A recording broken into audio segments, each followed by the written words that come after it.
आपके बेटे, आपके भाई, इस प्रोग्राम के आयोजक भाई पवन जागसी से वो भी आए और चौधरी अभय सिंह चौटाला जी का स्वागत करें, उनके साथ आए नेताओं का स्वागत करें।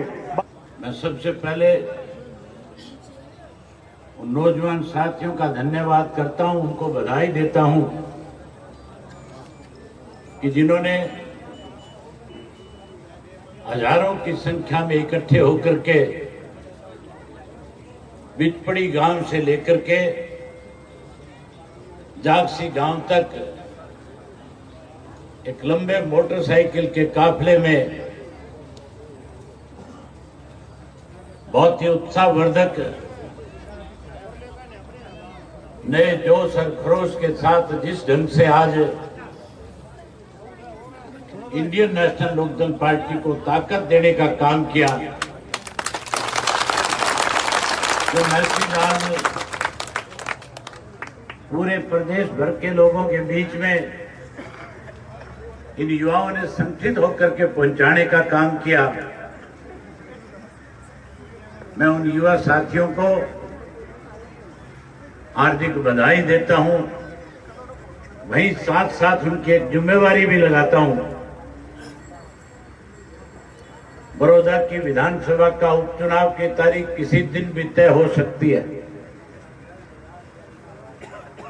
इस देश में, दुनिया में युवाओं ने हमेशा बड़ा बदलाव लाने का काम किया है। आज के जिस किस्म के हालात हैं, जिस किस्म की परिस्थितियां हैं, आज फिर देश और प्रदेश में बदलाव की बड़ी जरूरत है। साथियों, 9 महीने पहले हमारे प्रदेश के अंदर जब विधानसभा के चुनाव हो रहे थे, भारतीय जनता पार्टी उससे पहले नारा दिया करती थी, कहा करती थी कि अब की बार 75 पार करने का काम करेंगे। लेकिन प्रदेश के लोगों में भारतीय जनता पार्टी की सरकार के प्रति गुस्सा था, नफरत थी। लोग इंतजार कर रहे थे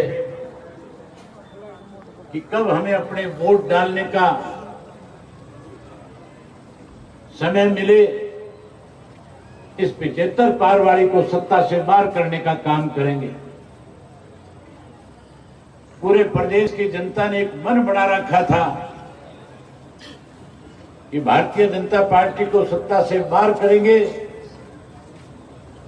और बाहर करके हरियाणा प्रदेश में अपनी मनचाही सरकार बनाने का काम करेंगे।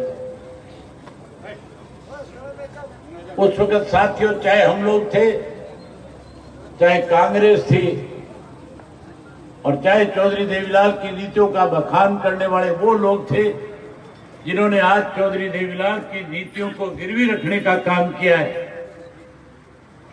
सब लोगों की जबान पे एक ही बात थी, हर राजनीतिक व्यक्ति एक ही बात कहता था कि अगर प्रदेश को बचाना चाहते हो, प्रदेश के नौजवान को मान और सम्मान देना चाहते हो, अगर प्रदेश में पढ़े लिखे नौजवान को रोजगार देना चाहते हो, अगर बुजुर्ग का मान और सम्मान कराना चाहते हो, अगर प्रदेश के किसान को खुशहाल देखना चाहते हो, तो फिर अब की बार संगठित होकर के इस भाजपा को सत्ता से बाहर करने का काम करें। लोगों ने जो फैसला कर रखा था, समय आने पे वही काम किया। जहां कहीं किसी भी पार्टी का कोई भी उम्मीदवार जो ये लग रहा था कि भाजपा को हराने में ये सक्षम है, लोगों ने आंख बंद करके उसके पक्ष में वोट डाल करके बीजेपी के उम्मीदवारों को हरा करके सत्ता से बाहर करने का काम किया। आपने तो भाजपा को सत्ता से बाहर कर दिया था, लेकिन कुछ ऐसे स्वार्थी लोग थे जिन्होंने ना केवल हरियाणा प्रदेश के लाखों लोगों को गुमराह किया था। पूछो भाई, एक और पार्टी भी भाजपा की सहयोगी है। लोग तो वो तो अपने आप को कहते हैं कि हम जननायक जनता पार्टी के लोग हैं, हम चौधरी देवीलाल की नीतियों को आगे बढ़ाने वाले लोग हैं। साथियों, जननायक जनता पार्टी नहीं, वो तो जयचंदों की जनता पार्टी है। इन जयचंदों को सबक सिखाने का भी समय आपके पास आ गया है।